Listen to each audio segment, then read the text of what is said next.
You all know what an iceberg is. I refuse to waste time on this. If you haven't read all of Subahibi, then 1, spoilers, but 2, everything in this video will be nigh incomprehensible, so go do that, alright? The iceberg image that I'm using as the basis for this video was created by Palashito, a wonderful mutual and fellow Ascended one. Go follow them on twitter.com. Or else? Anywho, got the gist? Sick. Then let's get started. Tier 1, Normie. Congratulations! To understand things in this tier, you must have fluoride stared your way through Subahibi. How wonderful for you. As expected, this tier has a lot of base-level knowledge and opinions that one might make based on a similar mentality. For instance, Down the Rabbit Hole Part 1 is the worst chapter. This comes from the benefit of someone not having hindsight. While you're reading Subahibi, it may very well seem like Down the Rabbit Hole 1 just isn't compatible with what follows. But if you give it time to stew, really think it over and consider the themes of the work, I feel one can garner a new appreciation for it. However, why it's secretly good is a point that's brought up lower on the iceberg, so I will stifle myself until then. Too long didn't watch DTRH1 being bad is a common consensus, being as it conflicts with the tone of the rest of the visual novel, and is confusing as hell to boot. Moving on, Takuji sent all the text messages. This is alluding to the fact that in It's My Own Invention, Zakuro's curse was no curse, but just Takuji sending out an email chain and then targeting specific people with hourly messages. A crafty scheme that could only be achieved by someone as smart, handsome, and worthy as the savior. Looking Glass Insects is unnecessary misery porn. Looking Glass Insects is a funny little chapter with stuff so brutal that I can't show most of it on YouTube without some silly censorship. So it does follow that someone who's just doing a base level reading would make a statement like this, a normie, if you will. However, like with Down the Rabbit Hole 1, you gotta see the bigger picture. Looking Glass Insects establishes why Zakuro broke completely. She has to have shit that gets her there. And for my money, the way it explores Zakuro's deteriorating mind after all said and done is both mortifying and utterly fascinating.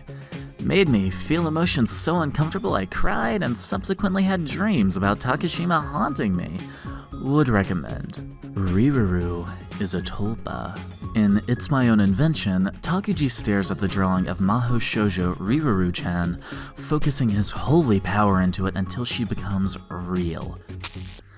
Now, one might assume that because Takuji is the most delusional fuck in the cast, that he's just imagining all of this and that Riruru is a Tulpa, or oh my god guys, oh my god, my anime GF is real and she said I can sleep in the dog bed, she's exist! She's stepping on my balls right now! But I find that all of this is just lies and slander to cover up the Savior's holy power. Clearly. Everything can be explained with mental illness. Subahibi is much like Higurashi in that after reading the story, sans answer arcs, one might have reasonable belief that the answer is logical or spiritual. For instance, the existence of Mamiya Tomosane can be split into 3 of Subahibi's main characters, that being Mamiya Takuji, Minakami Yuki, and Yuki Tomosane. There are 2 theories put forth in the visual novel for why this is. One being that Tomosane was so shaken by the death of his best friend Yuki and his half-brother Takuji that he developed multiple personality disorder. The other theory put forward suggests that Yuki stayed behind in the world to help Tomosane return to himself after Takuji possessed him. That Takuji, through some weird coincidence, actually had magical powers and succeeded in planting himself in Tomosane. This, or some mixture of the two, is the commonly held belief among many a fan, with the idea of it all being mental illness due to trauma being a more rational reason than the supernatural. This naturally extends to elements such as Zakuro believing she has magical powers and was from a different timeline at the end of Looking Glass Insects, and of course, Ayana herself. Which brings us to the last point on this tier, Ayana is schizophrenic and everything is her delusion. The last scene in Subahibi, End Sky 2, with Ayana saying how she is everyone in the cast, seems to be the basis for this. After all, what the hell is Ayana saying half the time? She only shows up at the strangest times, and everyone seems to have some kind of disdain for her, or at least feels weird around her. This theory has more ground than just that, though. In DTRH1, the haunted house scene points out some interesting things. The first being the constant reference of the date July 20th, 1999, and the last bit being a hospital room before the haunted house ends with you outside under the end sky. Ayana seems to be the only one in the cast who truly knows what the end sky is, and as July 20th, 1999 was the date that everything took place in the original version of Subahibi named Tsui no Sora, it can point to Ayana having something to do with the events in that visual novel, which lead her to be a delusional schizophrenic in a hospital bed. After all, if we want to have fun and connect the two, Ayana is apparently a normal acting character in Tsui, while in Suba she's, well, you know. Simply put, this can all be washed away with the explanation that she's just loopy.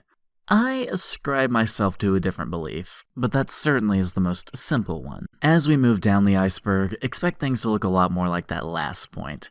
Correction, like that last part, but worse. Some of this stuff is about to be confusing, but you're smart cookies, you get it, right? Tier 2, Truth Seeker. Yuki and Takuji are ghosts. This ties into what I said earlier in the everything can be explained by mental illness point, with this being the more spiritual option of that equation, which, if we look at the Yuki ending of Jabberwocky II, actually makes a bit more sense. I mean, she sticks around and both Yuki and Hasaki can see her.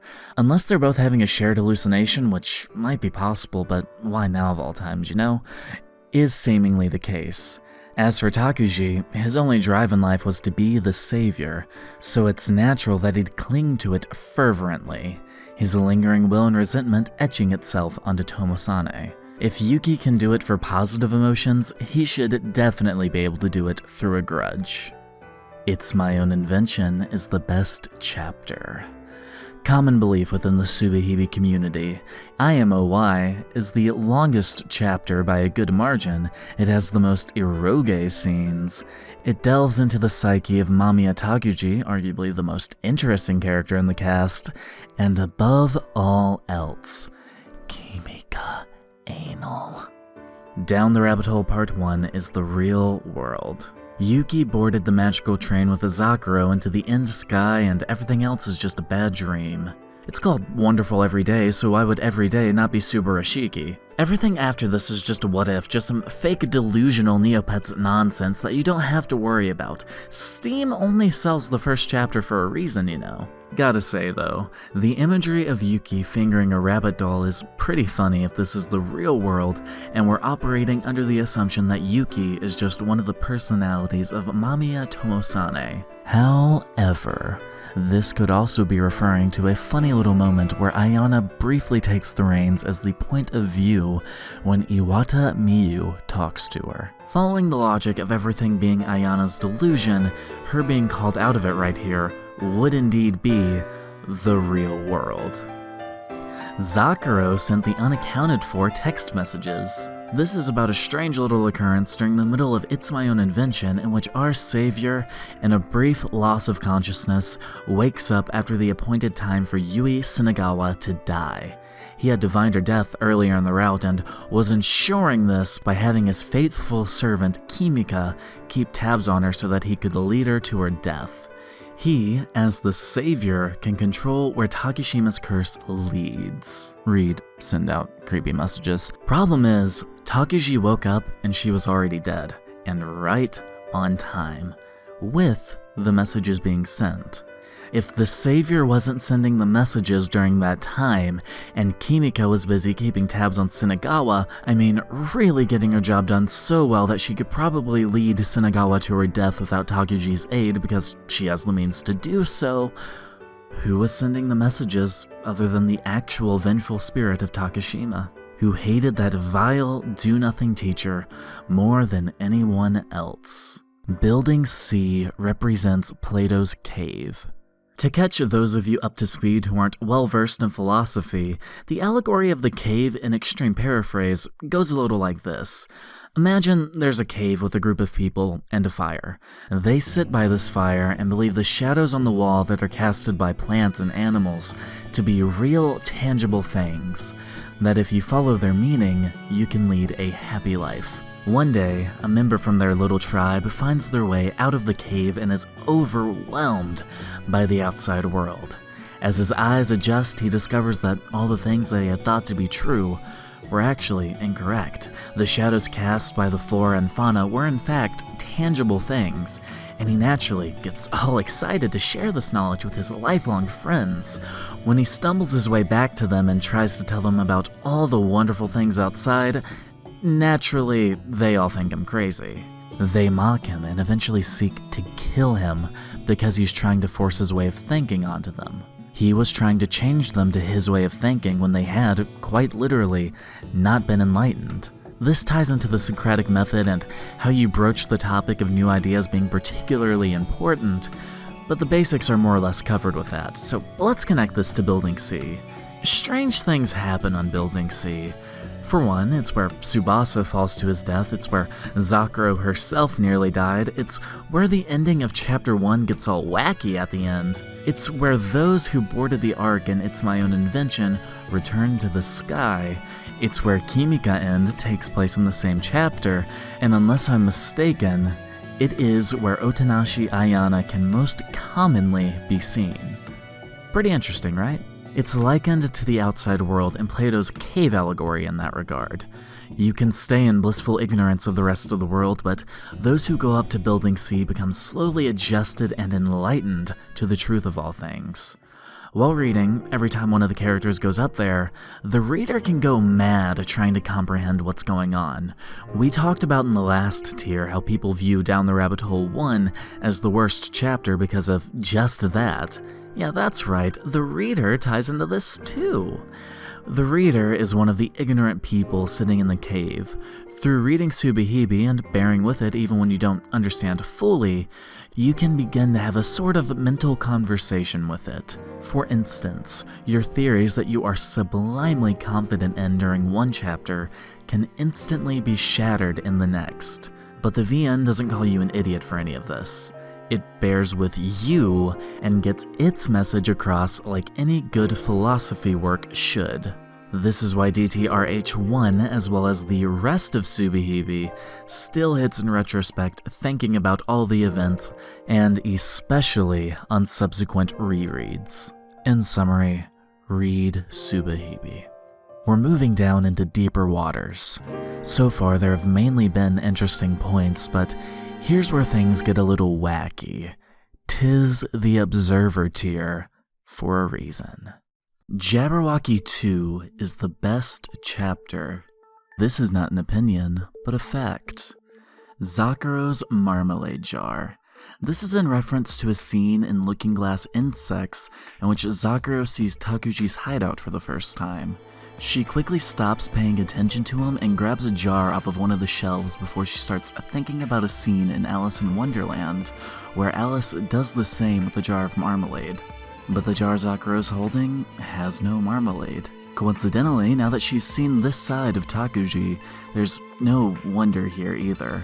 She rushes out of the hideout to find the real white rabbit she was chasing after. That rabbit was Kimika, by the way. Zakuro's arc is analogous to Kotomi as well as Takuji. Under intense amount of stress and ego-shattering events, all three entered an intense state of delusion, where things were blurred with reality. Zakuro thought she was a magical girl from another dimension, Kotomi thought her son would raise her dead husband and soon-to-be-dead daughter back to life, and Takuji knew he was the savior. Different circumstances, but ultimately they all walked the path of delusion right into their demise, understanding what Tsui no Sora is. I touched on it briefly earlier, but Tsui no Sora, also translated as End Sky, wonder what that's about. is a, as of now, untranslated visual novel released in the year 1999 with an oddly familiar description. It also got a remake for the 10th anniversary of Subahibi that is still untranslated, but it is getting there. As you may have noticed if you're looking at the screen, the cast of characters is awfully familiar. It's kinda like the predecessor of Subahibi, which it kinda is.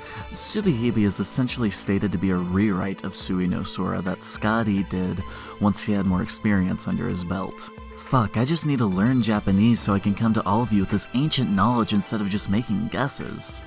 Otonashi and Takuji look pretty wacky though, especially Ayana gives off an entirely different vibe, and I do admittedly want to know what's up. According to character descriptions, and as I alluded to earlier, she is seemingly a normal, non-cryptic character though. Apparently she actually is a Futanari in this version though, so that's neat. Also, I really like Zakuro's look here a ton. Green hair suits her amazingly. Oh, one more thing. It does have an anime adaptation that I suspiciously can't find anything about. No studio, no anything. There's a few clips online, but the cat site has nothing available, and I'll be damned if I give my computer cancer trying to find this on a streaming site. Though, I still find it odd that there's just nothing. We have a producer called Obtain Future, but legit, the cover of everything they've worked on, save for Tsui no Sora, is too explicit for this lame-ass site known as YouTube.com. I get that it's a one-episode adaptation of a visual novel I haven't even read, and then that visual novel was eventually rewritten into Subahibi and also got a remake, but I gotta know. No, I need to know what secrets it hides, so I flew to Japan. Oh nah, I just realized I needed the fappable version of the cat site, so now I can see what secrets lie in store. I'll see you all on the other side.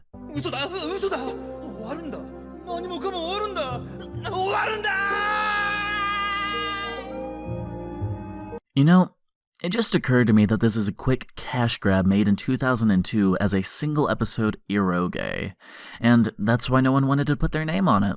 Kinda simple when you think about it. This was the worst thing I have ever watched, and seeing Takuji in this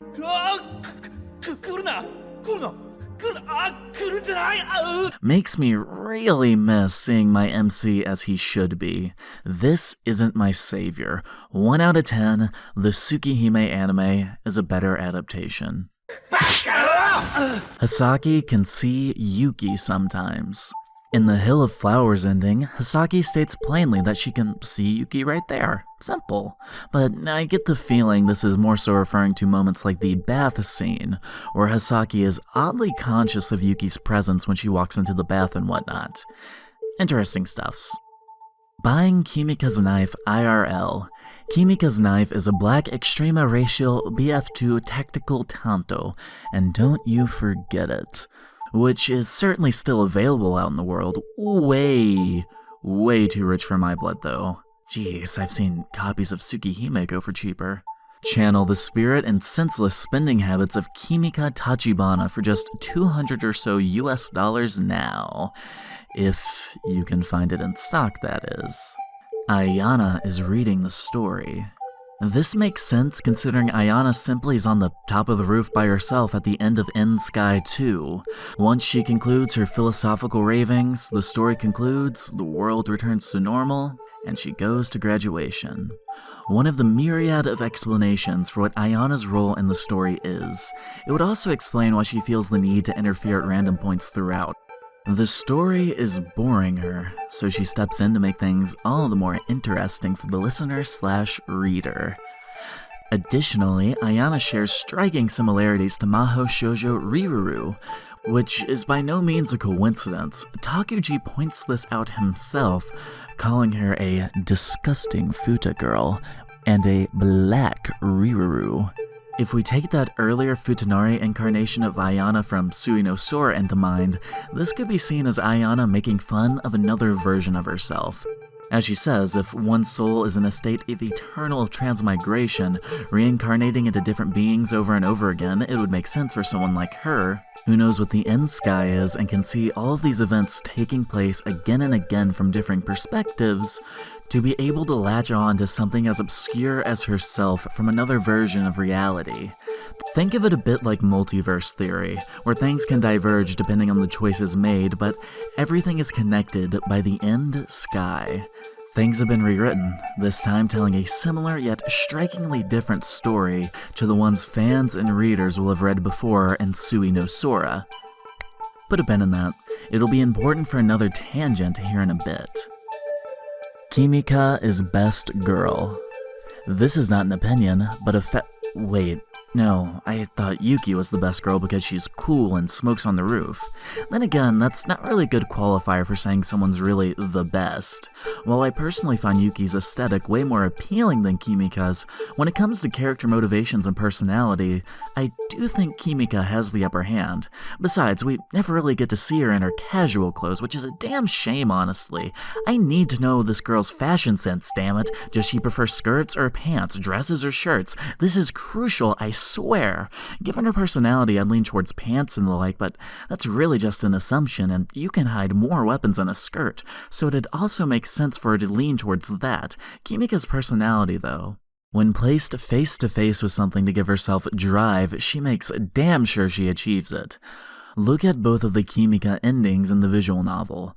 In both, she is her own person. She helps people when it suits her and goes against them if she thinks it's for the better. I find Yuki doesn't have that urgency in her actions. She's a solid character by all means. I just lean towards characters who are more proactive than reactive, as well as this klutz being absolutely endearing in each scene she's in.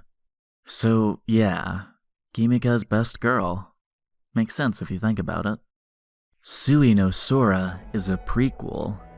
If Ayana is telling the story and she has enough knowledge to ridicule her past self by comparing herself to the actual Futa in Riruru in a very tongue-in-cheek moment, which I think is emphasized by her acting differently here than she does in the rest of the visual novel, looking downcast and sincere, then it's not a stretch to consider Tsui no Sora a prequel, in the eyes of Ayana, who has knowledge of the eternal transmigration of the soul, and seems to be the only one who literally knows the meaning of Tsui no Sora or the end sky. How could it not be? Speaking of which, eternal transmigration of the soul. This is the concept Otonashi Ayana explains during her last hypothesis in End Sky 2. I've touched on it before, but just for clarification, this concept essentially states that every living being on the planet is really just one soul reincarnating infinitely over and over again. It's why you can experience things like deja vu and feel like you know what a person is thinking and proceed to be right on the money. It connects us all. And when we go to the end sky riding on that train, our collective soul reincarnates into another world, another individual. And events can be the same or entirely different. Ayana, catching on to this little conundrum, narrates the events playing out and is able to mess with them thusly. She is everyone, but conversely, everyone is her. To give further credence to all of this, and down the rabbit hole 1 during the haunted house scene, there's an interesting date that springs up consistently. July 20th, 1999. Tsui no Sora, released in 1999. Its plot, which is stated earlier as eerily similar to Subahibi's, centers around the date July 20th, 1999. This game centers around the day of July 20th, 2012. Both years were hypothesized to be the end of the world in the mass media. Maybe that's why Takuji never trusted it. You ever think about that? You ever think about that subtle commentary Scotty's laying down? You know, both years hypothesized to be end of the world, Takuji pops out. The mass media, what they teach you in schools, that's fucking lame. My man knows. He's the savior for a reason. But more importantly, it shows that everything really does reincarnate, from souls to events. Everything's just a little different each time. Not saying Suba and Tsui take place in the same world, just that there is a clear connection between them through the eternal transmigration and the end sky connecting everything together. I'm gonna hope that makes sense to anyone. Translating the Morse code and Tractus Logico Philosophicus. I'm not apologizing for that pronunciation.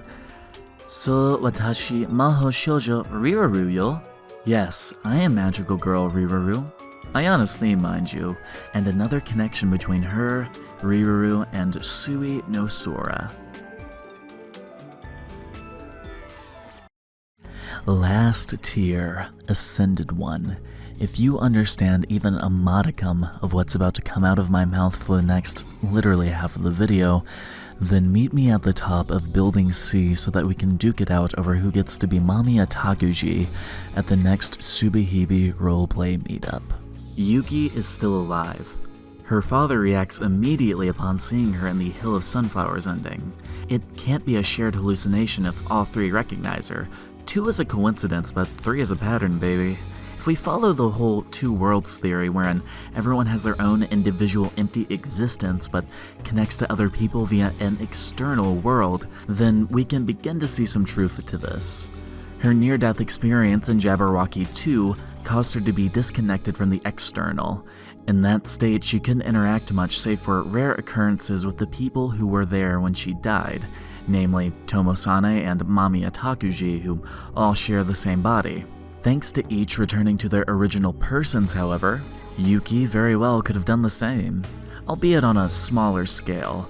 She still eats and can interact with the world, she's just in the process of reconnecting. Tomo-sane, Hasaki, and as shown her father, are just the first ones to see her reconnect to that external world. I imagine it's a lot like recovering deleted files on a hard drive. It is by all means doable, it just takes a certain amount of time before what's there is fully whole again. All that in mind, where's the savior? Why hasn't he come back? Well, Takuji fulfilled his one role. He has nothing more to live for other than that, so what would be the point of coming back? Down the Rabbit Hole Part 1 is the best chapter. DTRH1 is criminally underrated. Especially in hindsight once you understand what exactly it means for the rest of the story, and more particularly, that this little bit of heaven is what Zakuro wanted before her life went to hell and she killed herself. She still gets to live happily despite all that. I find that really inspiring. Still though, choose life. It's the only way you can truly live happily, emphasis on live. Back to that hindsight though, it's not just Zakuro that makes the first chapter good. Take the ending. On a first time reading, this stuff makes no sense. Maybe my brain just isn't big enough, but that's definitely how I felt. I had hypotheses and theories about it being a kind of afterlife, and in a way it is, but something else came to mind upon looking back. Down the Rabbit Hole 1 takes place in this weird realm in between. If you get on the train, you're choosing to be connected to the rest of the world, to go outside your cozy little box. It's a metaphor for death in the case of the fading Zakuro, but I find it important to note that it's only once Yuki gets on the train and contemplates the truth of matters that the VN can continue into the rest of the story. Do you stay in this delusional bliss, or confront harsh reality? A wonderful everyday will inevitably be reached in the end, but one is carefree and easy, while the other is filled with strife. There's something to be said about the other endings feeling way more impactful because of that, however. DTRH1 plays into the rest of the VN in saying that this cozy, idyllic scene you've been seeing is only temporary. It isn't sustainable in the long term. But in spite of all that comes later, the main point stated during DTRH1 stays true all the way to the conclusion of End Sky 2. Live happily. Cancelled It's My Own Invention anime adaptation by Studio Shaft. I wish I had something for this, I really do. Of all the points on the iceberg, this is what drew my attention the most, but unfortunately, there's no record of an It's My Own Invention adaptation of any kind ever taking place. I will say, however, of all the chapters, I'd legit prefer this one over all others with the caveat that the eroge stays in. It would be a different feeling because you're not in Takuji's head, but can you imagine what seeing half of this stuff animated would look like? By Shaft, no less? It'd be awe-inspiring. Plus, while you can't make a one-to-one adaptation of a visual novel by any means, making some of that material your own and conveying the same themes and story through a lens suited for anime sounds immaculate. It is, after all, what the savior deserves. IRL Ayana sightings. There are no known images of her in existence. All people are left with is the memory and the realization that she lingers. Otonashi Ayana. Analyzing the hallucination CGs. This could mean many things. It could mean Tomo-sanai hallucinating the events of Jabberwocky II during Jabberwocky I. It could be Yuki seeing hallucinations of a ghost in Down the Rabbit Hole 2. It could also be the fuck ton of hallucinations Takuji has in It's My Own Invention, but here's where I run into a problem. Those events actually happened in the case of Tomo-sanai. Yuki, in the body of Mamiya Takuji, adamantly refused to recognize Hisaki, and for Takuji, those are more delusion than hallucination. However, then it struck me. There is, of course, one scene where the characters are actually hallucinating, on LSD even. It involves Best Girl and the Savior of Humanity, and an ending where he'll throw all that away for something real. The Kimika end of It's My Own Invention. Now, I don't think I have to tell you, but these CGs get a little weird. The first set revolves around Kimika breaking the fence poles while Takuji uses his powers to make the building go higher each time. So essentially, they are literally getting high, eventually reaching the moon and being among the stars just like Kimika wished. With cows and whatnot coming into frame. These cows, they're strange, aren't they? Like, why would that be the first thing their minds go to? Well, as I'm overanalyzing everything, I see this as Takuji and Kimika standing among the rest of the people on the ark.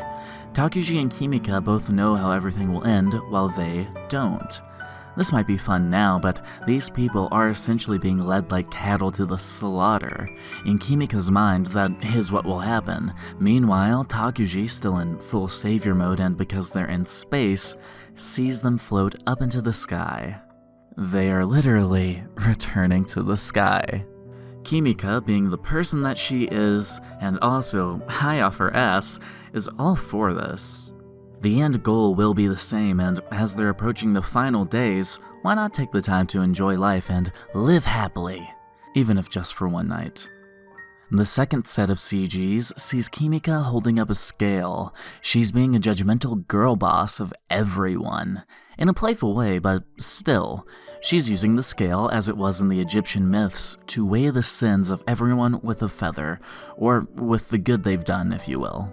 For clarification, I am muddled on the details of what is the actual reason the scale is shown, but the point is to specifically only look at the CGs, so that is what I will do. I'm not lazy, I'm practical.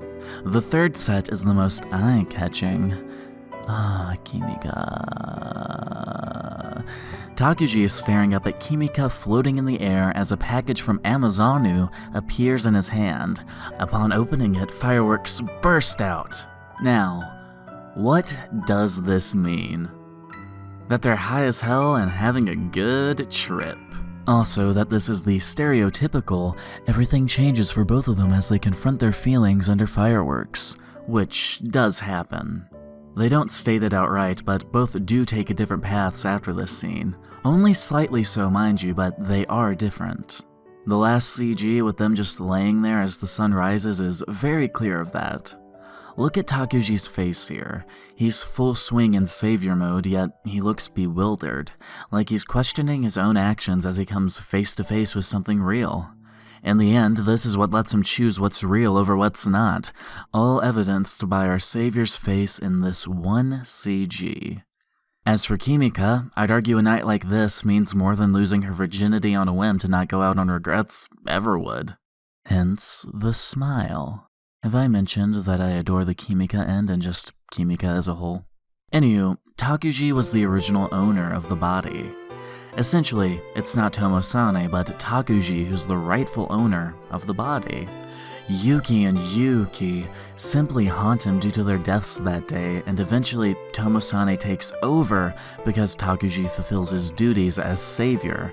However, it's Takuji that the body rightly belongs to. Stuff that supports this is young Takuji looking like Tomo-sane. Tomo-sane was that body's greatest enemy, so it's natural that it recognizes that look as something that wishes it harm. Stuff that doesn't support this is the rest of the last 3 chapters of Subahibi, but semantics.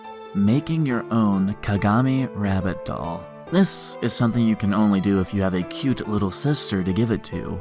If not, it will simply not work. But if done successfully, making your own Kagami rabbit doll is one of the few more potent ways to summon the holy surge within yourself and evoke Mamiya Takuji's presence. You know it's been successful when you no longer recognize it as a doll, but as one of the Wakatsuki sisters, who were also a thing in Tsui no Sora, the parallels. Riruru's voice actor. It's probably one of these schmucks. My money's on Otonashi Ayana Seiyu Miya Naruze though, for the simple reason that it'd make the links between them all the more striking. Plus, the Morse code in Tractatus stating blatantly, I am Mahou Shoujo Riruru. Other than that, there is legitimately nothing I can find about who it could be online. All I have is guesswork. Riruru is an avatar of Nyarlathotep. In Lovecraftian lore, the Nyarlathotep is a kind of beast that takes on the form of a pharaoh which walks the earth and deceives everyone, even the narrator, into doing what it wants. It's sent down as an offspring of the outer god Azathoth.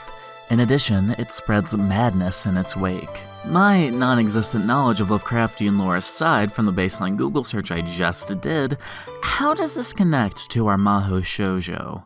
Well, she was also sent by God. She holds a significant standing as a high-ranking figure, at least in Takuji's mind, and she does ultimately deceive him into spreading madness.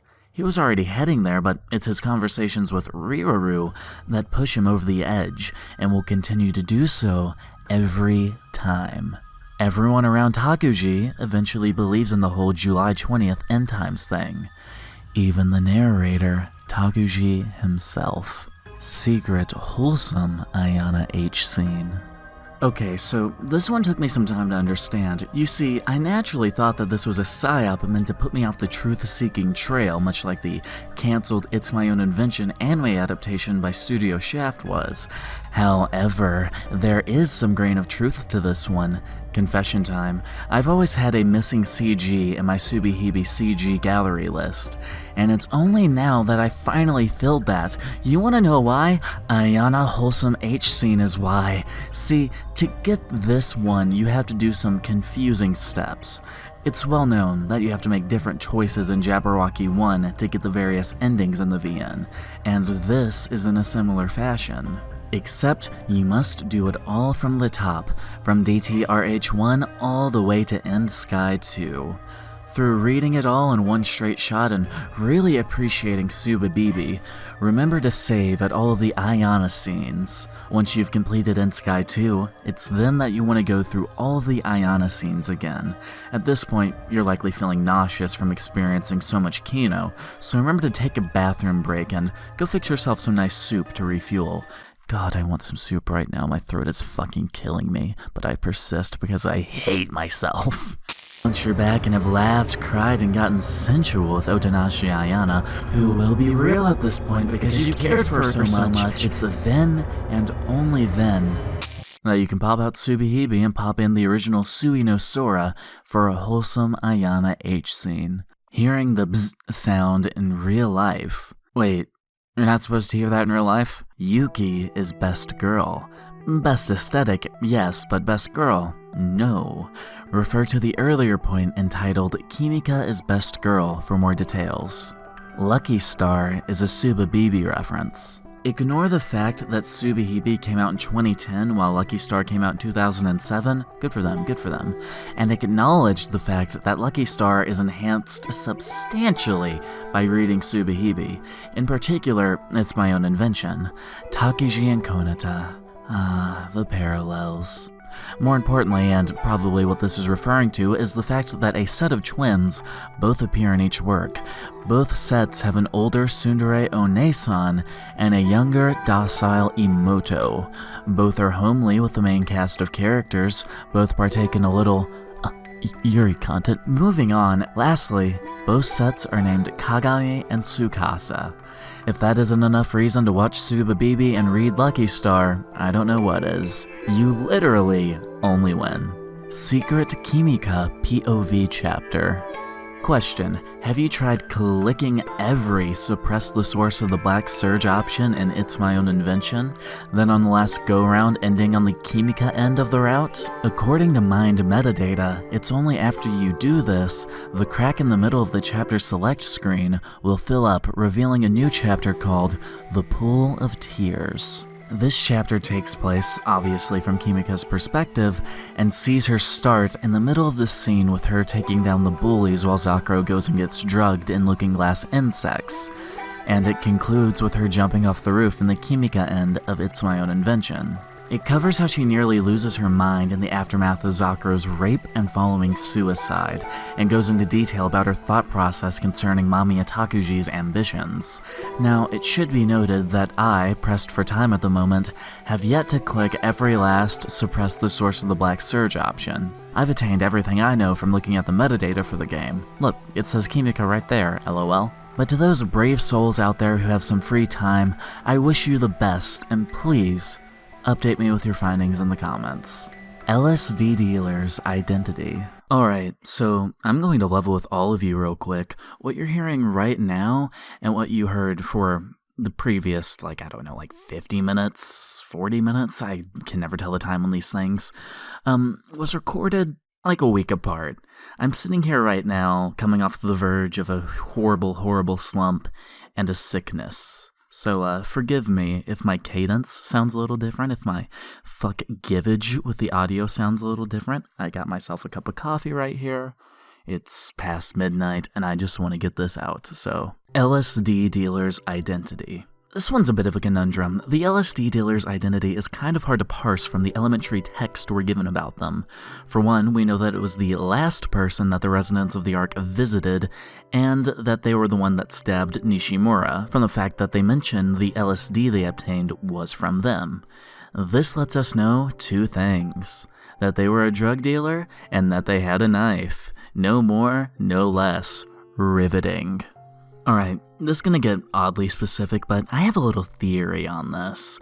The dealer was Kimika. I know that sounds silly, but Kimika is the only one who would have known what they were up to in advance, and the only member of the cast confirmed to have a knife, which I should mention she presents to Takuji in the Kimika end the very next day of the route. I believe she did this for one simple reason. People seeing Takuji perform a miracle of sorts in reviving someone from the brink would bring all the credence he would ever need to convince them of doing a mass suicide or returning to the sky at the end. She has knowledge of chemicals after all. She knows the effects, or likely would know the effects that the elixir would have on someone who is nearly dying. And we know Kimika ain't afraid to hurt anybody. I mean, look at her. Look at her swing that baton. Put that footage in me. とりあえずボコるわ。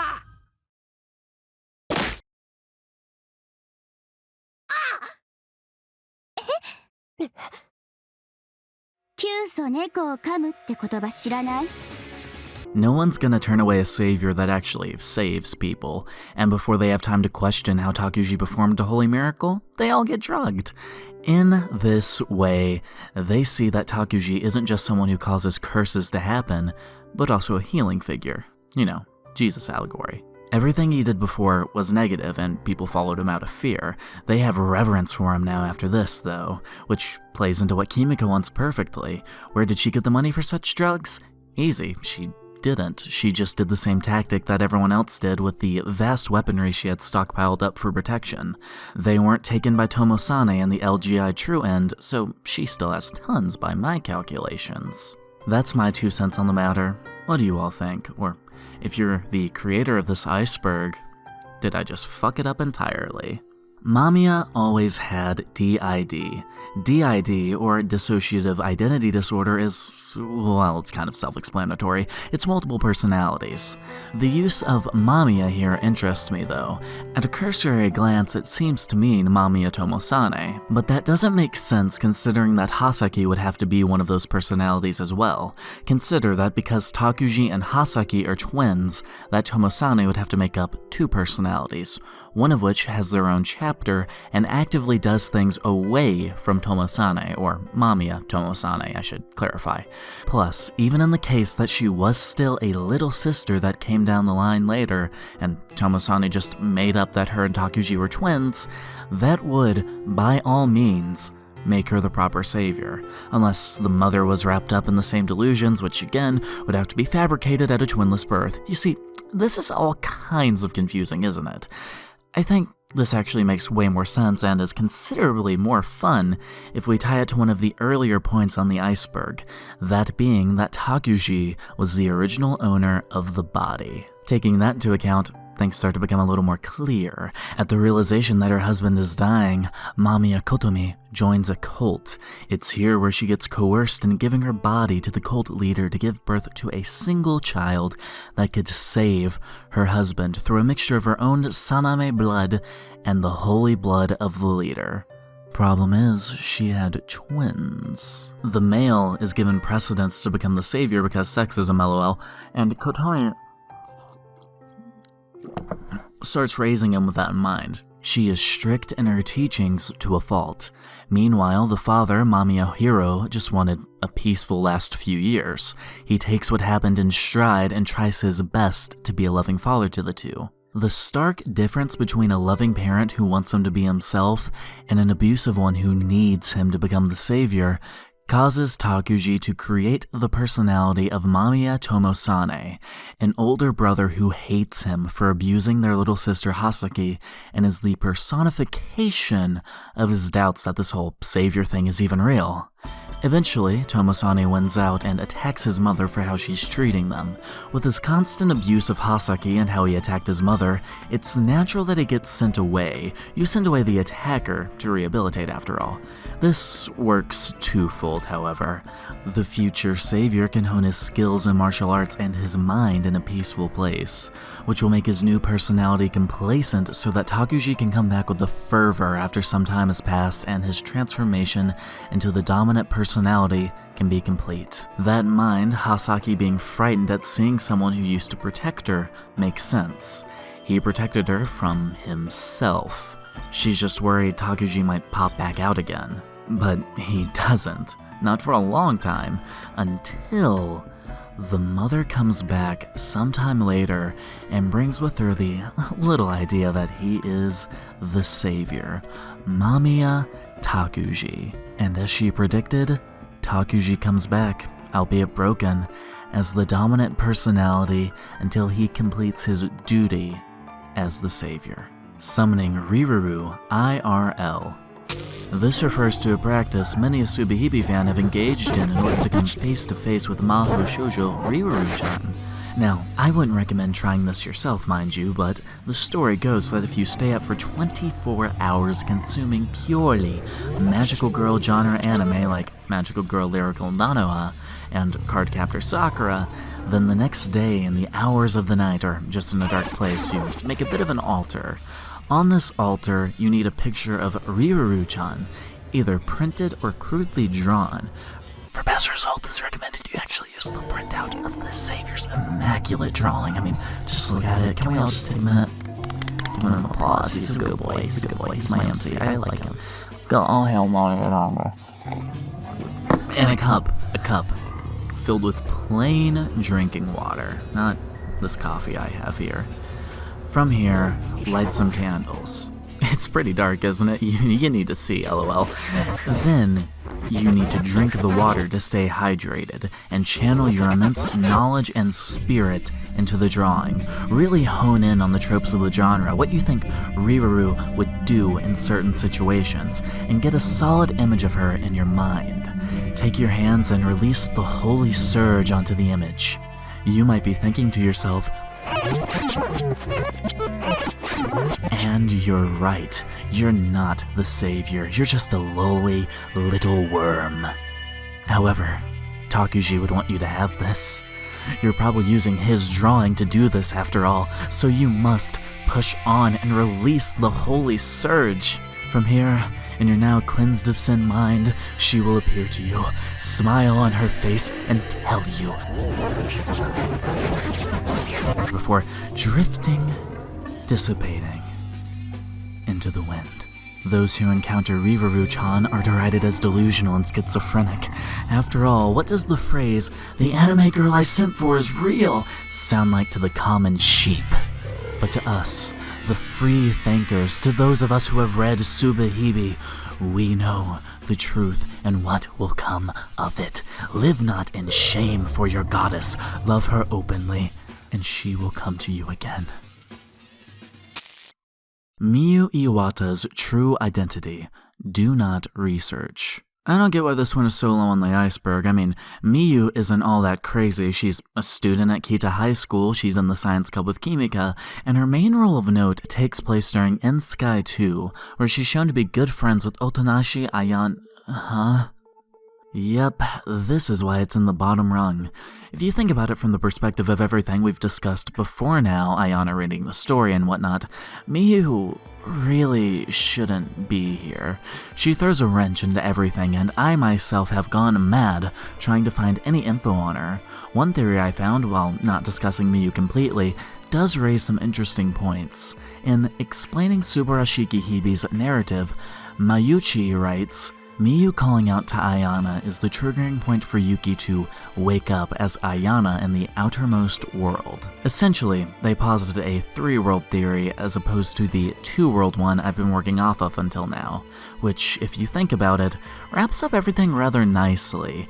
Ayana is the one on the outermost world who has insight into just what the end sky, or Tsui no Sora, is. She, thereby, can use it to mess with the other worlds within it. To surmise, the inner world comprises oneself, no one else but the singular I. The outer world, by comparison, does house other people, but it's not quite the same as the real world, is it? Hence why Otonashi Ayana states in Sky 2 that she was Yuki Minakami, Mamiya Takuji, Takashima Zakuro, Tomosane Yuki, Mamiya Hasaki, and finally, Mamiya Tomosane. She can be and understand the hearts of all of those people because it isn't the obscured outermost world. To put it simply, and to throw it back to Ava because I am apparently quoted to have a reference in every video at this point, you guys ever watch episode 25 of Ava? And I'll put a timestamp in case anyone hasn't, and you can just skip forward past this part, but in episodes 25 and 26 of Ava, there's an interesting little concept that essentially goes along the lines of yourself within the hearts of other people. So what other people perceive you as. Ayana can ergo understand that even if Mamiya Takuji and Minakami Yuki or Takashima Zakuro, that if all these characters do exist in the outside outermost world, then while it's not a one-to-one recreation, that is Ayana's perspective of them in her own heart. In that layer of the world, Ayana is a sort of god. She can see and interact with anyone and anything at any time. Her theme contains the line, "Watashi wa mahou shoujo Riruru yo." Of course she's fucking with things. The outermost world in this case would be something akin to a storybook or simulation, wherein the one running them or writing them can let events play out as is or mess with them to create a little havoc. No one goes delusional when they see Ayana. She is 100% genuine, along with all the weirdness she brings. It's kinda like a world with infinite possibilities when compared to the outermost world's linear progression. It's all the hypotheticals you think out and can change inside your head. Ayana does this with the story of Subahibi. It's her own invention. Something she came up with in her eccentric little mind. She changes the story and interacts with it as she pleases because she's not delusional. She's fully aware of what's going on and is just having fun with it. And unless I've utterly lost it, Miyu Iwata was the final piece to that little puzzle. Without her, none of this would have come to my attention after all. But as for her true identity, Well, she's Otonashi Ayana's friend. That's something no one else in the VN can really claim, can they? And she's made me see Subahibi in an entirely new light.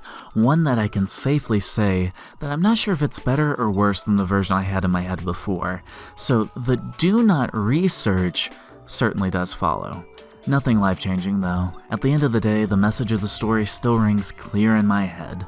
No matter what theories I come up with or get sent my way, if I keep hearing the bzz noise IRL or any other banal reason, I keep the words "live happily" etched into my mind and heart at all times. I hope you all do too. You know, since this didn't end on any of the spooky Iceberg stuff that this genre of video is known for, I went onto a Subahibi Discord server and just asked around to make sure I really got this point right. And what I got back was interesting. Miyu Iwata is Maho Shoujo Riruru. What does that mean for the story? I don't know, make up your own shit. Anyways, with all that, this has been the Subahibi Iceberg. I adore this visual novel and you for sticking around until the end.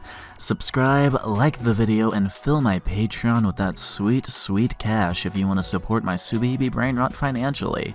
I will see you all soon. Bye bye.